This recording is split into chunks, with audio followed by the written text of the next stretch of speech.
I want to bring a virgin up. This young fellow has dazzled us in different venues. Mario Ramsey has an extraordinary view of life, as does Jared Levine, actually. And I find it refreshing. Please, sir.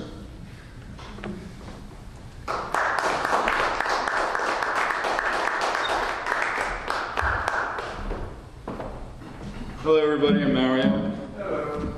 Can I refrain from using this? Have to use it. I have an exceptionally loud mouth, so I didn't think the microphone would actually be necessary. But, so I'm new. I met Hayden at the library. I was at the library one day, and I saw this thing for poetry, and I got back into writing years later. And I just started going to the library, and I just like it, you know. So I just try to talk about my life. So basically, everything in here isn't fictional; it's just about what I've been through and just like what I'm going through and stuff like that. So this first one is called "Self-Obsessed." I'm a paralytic algorithm, and that's how I spit when I write this rhyme. Analytical, twisted, confused, symmetry when I spit at times. This all describes my way of thinking, out there backwards, and still know my shit works. Mathematical, practical, palpable, congruent and obtuse. I refuse to let loose. The juice that pumps through these veins are pure experience and pain, not in vain. Insane for a brief period to get my point across, period. Am I delirious? A bit mysterious? Some afraid to approach me fearing this.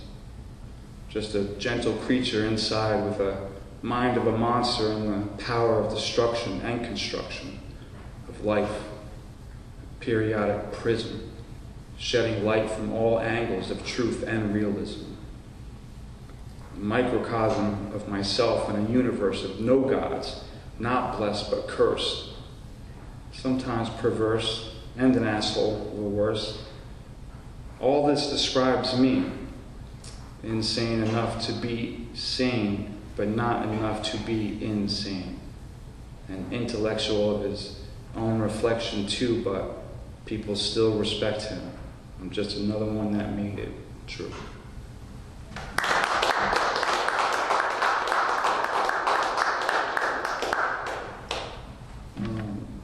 This one was inspired by Hayden, so thank you, Hayden.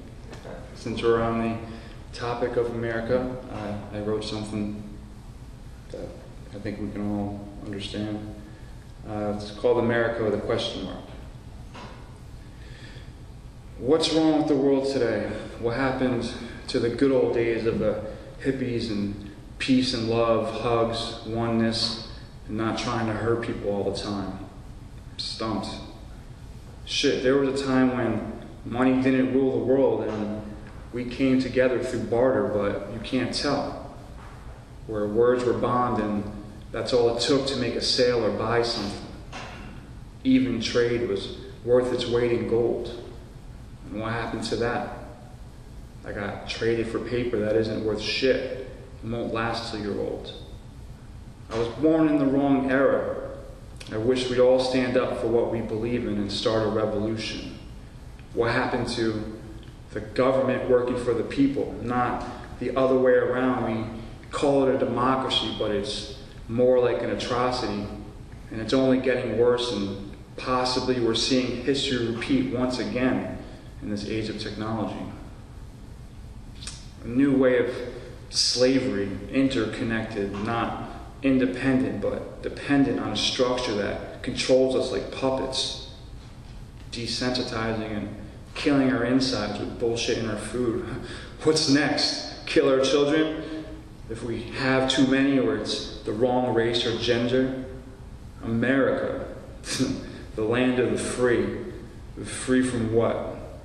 We're all just cogs in this wheel of misery. Please, soon you'll telling me that we're not immigrants and we were here first. What the fuck is that? Look at the news. It doesn't talk about real shit. Real news today is how many likes on YouTube and how to do it to be rich. Realness with reality TV, all scripted. Nigga, please. And the allowance of rhetoric. That's for derelicts. But that's acceptable because we're no longer independent thinkers, but sucked into deception. And who's saying that this is what it is? I'm pissed. I hope y'all feel this.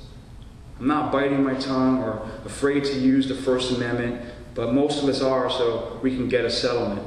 The future of betterment is impossible without better men. I believe in standing up and fighting for what is right. If not, then what's the point of life?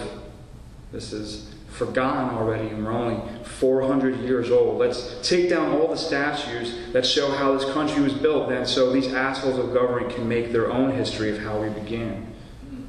Being tired of English rule, so we left to start our own and fought for what we thought was right. Independence is now just dependence on what we thought was wrong in the first place. God bless America.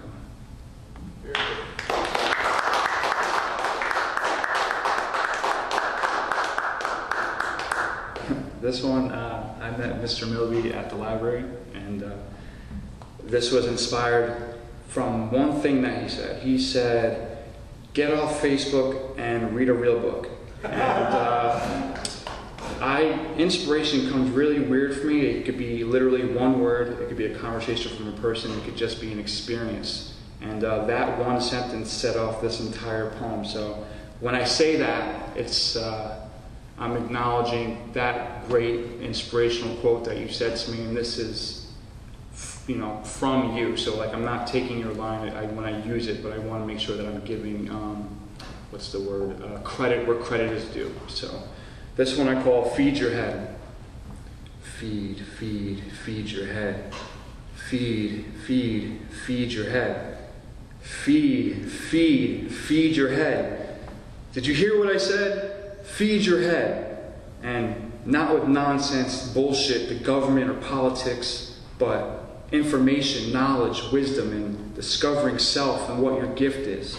Feed your head. Become educated. Find you so you can be your true self. Get off Facebook and read a real book. Go to school and focus on transpiring what's going on in your mind. Reach a higher consciousness and not what just popular or what the next hottest trend is. What the fuck is this? Feed your head. Your mind and body is a temple. So supply your soul with nutrition to fill that hole that we all have inside. And due to technology, it's the new addiction, and we're losing our children to iPods, the internet, cell phones, Twitter, Instagram, and they're growing up on Xbox Live, Plenty of Fish, or Tinder. People wonder why there's no respect for adults or other genders. Feed your head so you can pass down the things that are important, like respect for self and others, manners, mindfulness, humility and gratitude for others. How about love and compassion, and not what the next best thing's happening, keeping up with the Joneses. That's a real inheritance. Things that aren't of monetary value, but everlasting, so it can be passed down through the generations and keep mankind alive through the times. Look at what's happening. Billionaire president, kids having kids, social media, possible World War III, mass shootings, drug overdoses, violence. Do you see where the mind is? I hope you're getting this. Feed your head. How can we raise our kids if the world doesn't exist?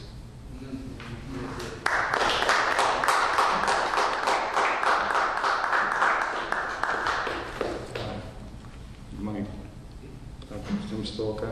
Oh, okay. Sorry, I just stole one that I had pulled out. So,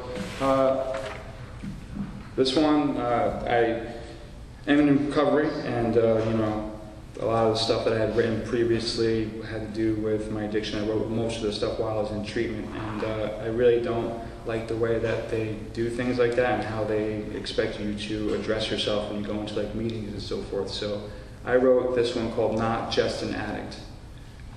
Yes, I had a habit, but you want me to introduce myself as just an addict? I refuse to. That doesn't define me. That's crazy. You want to know who I am? Someone destined to do better, a man who loves, has empathy and great compassion and the passion to help people be better than me by giving the message that was so freely given to me. Don't worry, I keep it up front, so I don't forget, but I know what I want. My mentality is to look at my strengths, not weaknesses, because thinking like that will bring me to my knees. Peep this. If you don't think I know it's a disease, dude, please. It's all about being free from your prison of your mind. Why focus on what was behind? In the past, when I can look to a future at last. A life not in active addiction, because that's what I'm saying when I'm an addict. In my future, I'm bright, honest, and useful, no longer useless. What works for me is knowing, feeling, and believing. And that's the power of 3 to start winning. The truth is, when I look back at my life, it's what gave me the strength to fight back and say, forget all that. I know I'm a statistic, and I'm a realist, but that's the fuel that feeds my fire and desire, so it's nothing to get pissed at. Mine's clear finally, though. There's no need to keep doubting me. I'm undoubtedly awesome, but like I said, only a small part of me is an addict. That will graduate with an attitude of gratitude. I once had a habit too, but I'm better than that. No more drugs, just life, family, and love. Like I said before, that's just a small part of who I was.